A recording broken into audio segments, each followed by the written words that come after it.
Hello viewers, welcome to my channel. ఈరోజు కొర్రలతో పొంగల్ ఎలా తయారు చేసుకోవాలో చూపిస్తున్నాను.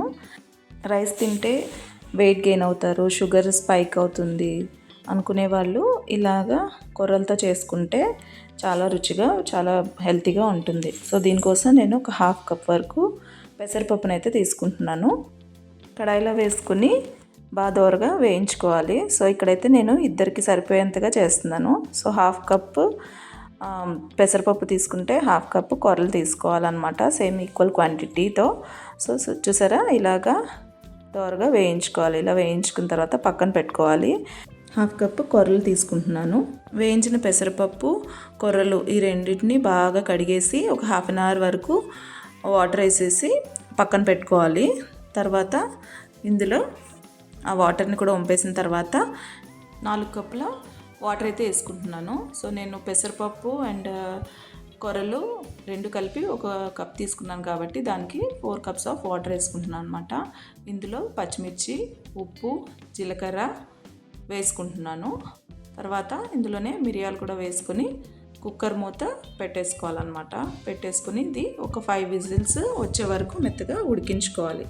5 విజిల్స్ వచ్చిన తర్వాత ఇలా ఓపెన్ చేస్తే ఇగో ఇలాగా కొంచెం వాటరీగా ఉంది, బట్ పర్వాలేదు, ఎందుకంటే కొంచెం సేపు అయితే అది గట్టిపడిపోతుంది. ఇప్పుడు ఇందులోకి తాలింపుకి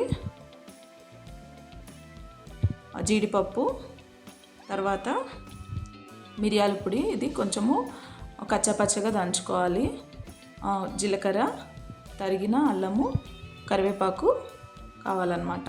ఇప్పుడు ఫస్ట్ నేను కడాయిలో ఒక 1/4 గరిటె వరకు నేను నెయ్యి వేసుకుంటున్నాను. సో నెయ్యి ఎంత ఎక్కువ వేసుకుంటే అంత టేస్టీగా ఉంటుంది. సో నేను ఇక్కడ 1/4 గరిటె వేసుకుంటున్నాను. సో మీకు కావాలంటే ఇంకా ఎక్కువ కూడా వేసుకోవచ్చు, చాలా టేస్టీగా ఉంటుంది. ఇప్పుడు ఇందులో కొంచెం కాగిన తర్వాత ఇందులో జీలకర్ర వేసుకుంటున్నాను. కొంచెం జీలకర్ర చిట్టుపట్లాడిన తర్వాత ఇందులో తరిగిన అల్లం ముక్కలు వేసుకుంటున్నాను.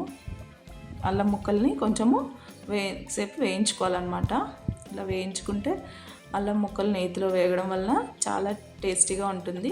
మనకి అక్కడక్కడ పంటికి తగులుతుంటే చాలా టేస్టీగా అనిపిస్తుంది అనమాట. ఇప్పుడు ఇందులో జీడిపప్పు కూడా వేసుకుంటున్నాను. దీన్ని కూడా ఎర్రగా వేయించుకుంటున్నాను. తర్వాత కరివేపాకు,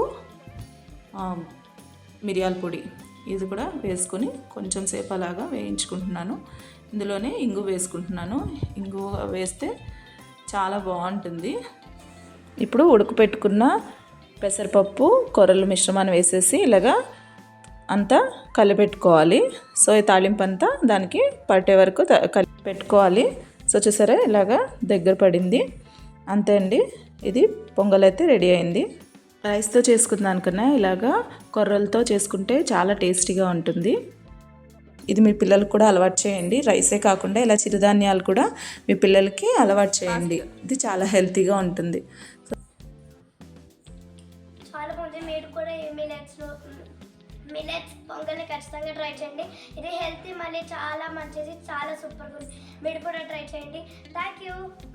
ఈ వీడియో నచ్చితే మీకు లైక్ చేసి, షేర్ చేసి, సబ్స్క్రైబ్ చేసుకోండి. Thank you.